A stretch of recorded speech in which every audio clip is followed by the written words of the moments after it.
오병이어의 기적의 현장에서 사람들은 예수 그러면서 환호했고 기뻐했고 예수님을 왕으로 만들려고 했어요. 그럼에도 불구하고 예수님은 조금도 흔들리지 않았고 조금도 속지 않으시면서 자신은 산으로 기도하러 가셨고 제자들은 바다 건너 가버나움으로 가라고 명령하셨어요. 그러면서 예수님은 아주 중요한 말씀하셨어요. 이 사람들이 여기까지 나를 쫓아온 이유가 뭔 줄 아니?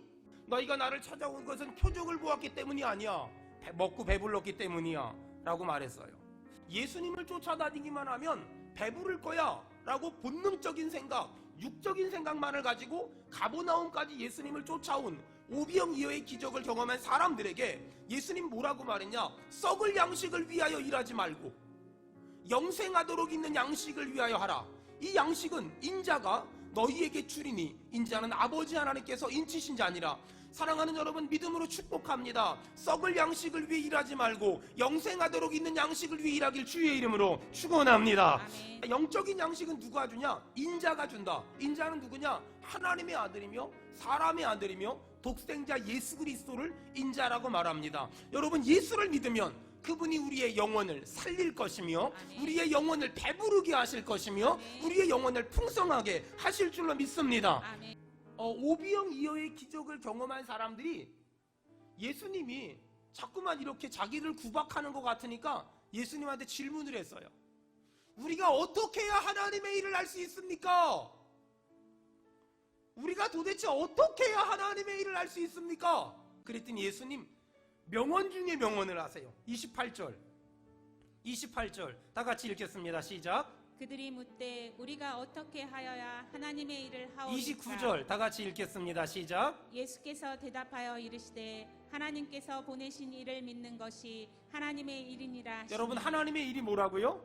하나님께서 보내신 일을 뭐 하는 거예요? 믿는 것이 하나님의 일이다. 성경을 보면 로마서도 그렇고 갈라디아서도 그렇고 전부 다 성경을 보면 은혜, 믿음. 근데 안타까운 건 사람들하고 얘기하다 보면 자꾸만 자신의 신앙의 행위를 강조하고 자신의 신앙의 공로를 강조해요. 여러분, 믿음이란, 사역이란, 하나님의 일이란 집 팔고 땅 팔고 냉장고 팔아 갖다 바치는 것이 아니라 하나님이 보내신 독생자 예수 그리스도를 믿는 거예요. 그분이 날 위해 십자가에 못 박혀 죽으심으로 내 모든 죄가 용서받아서 그분이 부활의 첫 열매가 되심으로 우리도 부활할 겁니다. 그분이 다시 오실 때 마귀는 지옥에 갇힐 것이며 우리는 부활 승천할 겁니다. 그 예수님을 믿는 것이 하나님의 진짜 일이라는 거예요. 그 예수님을 믿는 것이 하나님의 가장 큰 일이라는 거예요. 사랑하는 여러분, 오늘 예수님은 우리에게 두 가지 말씀하세요. 첫째가 뭐냐?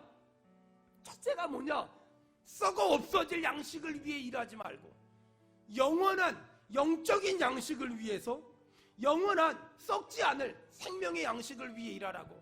두 번째, 하나님의 일이란, 하나님이 나를 너무너무 사랑하셔서 그분이 그토록 사랑하는 독생자 예수 그리스도를 이 땅에 보내주셨어요. 그리고 그분을 믿는 자는 멸망치 않을 거라고. 그리고 그분이 십자가에 못 박혀 죽으시면서 우리의 모든 죄를 용서하셨고 그분이 부활의 첫 열매가 되시면서 우리의 부활을 보장하셨으며 그분은 재림하시면서 모든 악한 사단마귀 더러운 귀신을 지옥에 가둘 것이며 우리를 천국 백성 삼아주실 줄로 믿습니다. 여러분, 이걸 믿는다면 다시 한번 이 땅을 위해 사는 것이 아니라 저 하나님의 나라, 저 하나님의 영광을 위해 사는 저와 여러분 되길 주의 이름으로 축원합니다.